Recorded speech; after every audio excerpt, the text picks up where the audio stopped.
పడిపోయిన తర్వాత అక్కడ స్థానికులు ఎవరైతే ఉన్నారో వాళ్ళే అక్కడ స్థానికులందరూ కలిసి ఆ కార్ని వెంబడించారు. ఇటు పోలీసులు కూడా ఆ కార్ని స్వాధీనం చేసుకున్నారు. ఆ కారు నడుపుతున్న వ్యక్తిని కూడా ప్రస్తుతానికి పోలీసులు అతన్ని కూడా అరెస్ట్ చేసినట్టు కూడా తెలుస్తుంది అంటూ చెప్పుకొస్తున్నాడు. నేను షాద్ నగర్కి వెళ్తున్న సమయంలో మొత్తానికైతే చాలా స్లోగానే వెళ్తున్నా, అదే సమయంలో ఈ ఘటన చోటు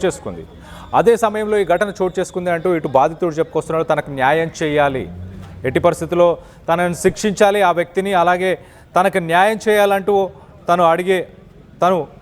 తన బాధను వ్యక్తపరుస్తున్నాడు. సో మొత్తం మీద ఇటు మైల్దేవరపల్లి పరిసర ప్రాంతాల్లో ఈ ఘటన చోటు చేసుకుంది. నన్ను గుద్దేసిన తర్వాత నేను 3-4 పల్టీలు కొట్టిన తర్వాత పక్కన పడిపోయినాక ఆ బైక్ని ఆ కారు అలానే లాక్కుపోయింది. మనం ఆ కారుకి సంబంధించిన విజువల్స్లో చూస్తున్నాం. ఆ కారుకి సంబంధించిన 2 టైర్లు పంచర్ అయిపోయాయి, ముందున్న బంపరు విరిగిపోయింది, అక్కడున్న రేడియేటర్స్ మిగతా చోట్ల నుంచి ఆ కారు మనం చూస్తే కనుక విండ్షీల్డ్ మెయిన్ గ్లాస్ కూడా పగిలిపోయింది. అంటే ఈ ఘటన జరిగిన సమయంలో ఆ వ్యక్తి ఆ విండ్షీల్డ్ మీద పడి మరి పక్కన పడిపోయాడా, మొత్తానికైతే ఆ విండ్షీల్డ్ కూడా పగిలిపోయి ఉంది.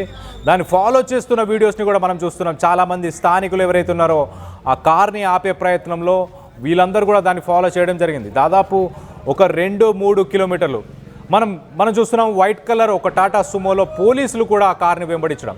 సో మొత్తం మీద